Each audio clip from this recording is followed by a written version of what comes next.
ሰላም ለሁላችሁ ይሁን። ዘወትር ማክሰኞ ቀን የማቀርብላችሁን የምግብ አሰራር ይዤላችሁ ቀርቤያለሁ። አገራችንን ሰላም ያርግልን። ዛሬ የምሰራው ምግብ እንግዲህ ቅንጬ ይመስላል፣ ግን ቅንጬ አይደለም። በኋላ እንደርስበታለን።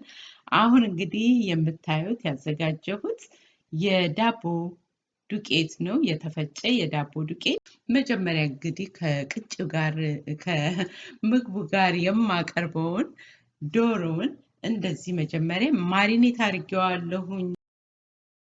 ዶሮውን አጥቤ ማሪኔት ከተደረገ በኋላ በአንድ እንቁላል ውስጥ ቁንዶ በርበሬና ጨው ጨምሬ በሱ ውስጥ ቀላቀልኩት። አሁን ብሬድ ክራምብ ውስጥ ነው የምቀላቅለው ያለሁት የተፈጨ ዳቦ ዱቄት ማለት ነው።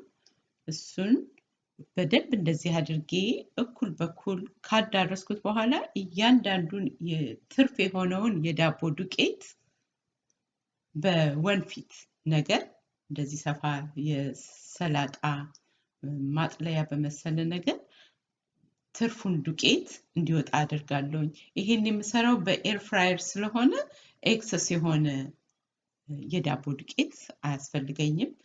በላዩ ላይ አሁን ስፕሬይ ነው የማደርግበት ኦሊቭ ኦይል የወይራ ዘይት ስፕሬይ አደርግበታለሁ። ሌላ ዘይት ስለማልጨምርበት ይሄ ብቻ በቂ ነው። በጣም ቀላል ነው። እንደምታዩት ስራው በጣም ቀላል ደግሞ ይጣፍጣል። ሞይስት ነው ውስጡ የሚሆነው።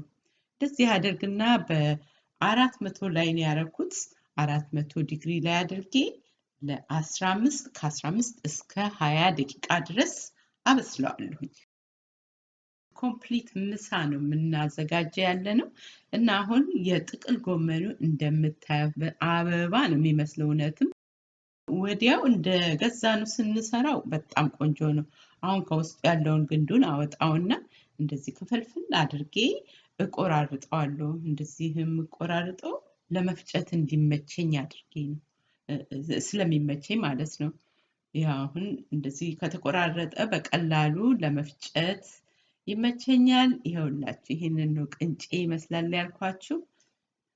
በጣም ቀላል ነው። ይሄንንም መፍጨትና ማዘጋጀት አሰራሩ ቀላል ነው። ለጤናችን ቆንጆ ነው። እሱን ፈጭቼ ከጨረስኩ በኋላ ደግሞ አንድ መካከለኛ ቀይ ሽንኩርት ላጥ አድርግና ልቅልቅ አድርገዋለሁ በውሃ። ከዛ በኋላ ጎረድ አድርገዋለሁ። ሽንኩርቱ ድቅቅ ማለት የለበትም። እኔ ቀይ ሽንኩርት እንደዚህ አይነት አትክልት ላይ ከፍ ብሎ ሲታይ ደስ ይላል። ትንሽ አንድ የሾርባ ማንኪያ የሚያክል ቅቤና ዘይት አድርጋለሁ። ዘይቱን የምንፈልገውን መጠን ነው። ብዙ ዘይት አይፈልግም በእውነት ለመናገር። የምንፈልገውን መጠን ያህል ነው እዚህ ላይ መጨመር እንችላለን። ለምን እንደ ቴስታችን ማለት ነው።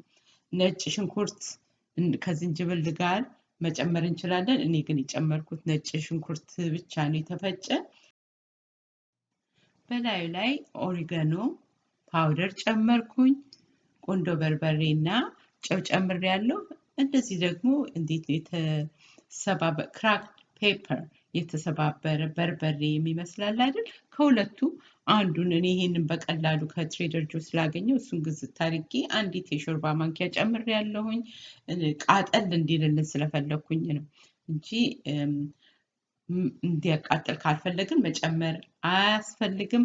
እና ግማሽ በጣም ትንሽ እርድ ጨምሬያለሁ። ማርም ትንሽ ከግማሽ የሻይ ማንኪያ ያነሰን የጨመርኩት። ማሩ እንግዲህ ጨውንም ያወጣልናል፣ ቃናውንም እንዲወጣልን ስለሚያደርግ ነው የጨመርኩት።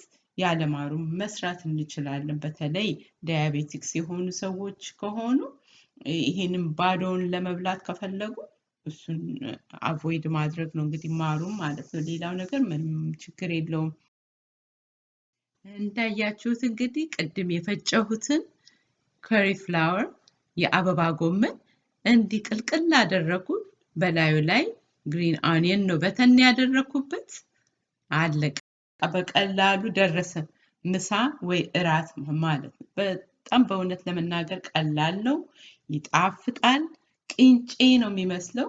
ሶስ ስላለኝ አደረኩበት፣ ግን አያስፈልገውም። ሶስም አያስፈልገውም። ይሄ ራሱ ዶሮውን ብቻ ከላይ ነስነስ አድርገን መመገብ እንችላለን። ለልጆቻችን ከፈለግን ቺዝ ማድረግ እንችላለን ወይም ፓርሜዛን ቺዝ ዶሮውን ቅድም ጥብስ ያደረኩትን ዶሮ ደርሶልኛል እንደዚህ ዙሪያውን አድርግና ያው የቤተሰብ ምግብ ደረሰ ማለት ነው በልተነው ሰውነታችን የሚስማማንና ጤና የሚሆነን ነው የሚሆነው በላዩ ላይ ያው ግሪን ኦኒየን ነው በተን ያደረኩበት እሱም ብዙም አስፈላጊም አይደለም በጣም ነው የሚጣፍጠው ዶሮ ውስጡ ሞይስት ነው በጣም ዶሮውን በዘይት ውስጥ አልጠበስኩትም እና ብዙ ኤክሰስ ዘይት የለውም ማለት ነው ያም ለጤናችን ኮንትሪቢዩት ያደርጋል የዛሬ ቪዲዮዬን በዚህ ጨርሳለሁ ሁላችሁንም ወዳችኋለሁ ፍቅር ያሸንፋል አገራችን ሰላም ትሆናለች በሚቀጥለው ማክሰኞ ቪዲዮ እንገናኝ ደህና ቆዩኝ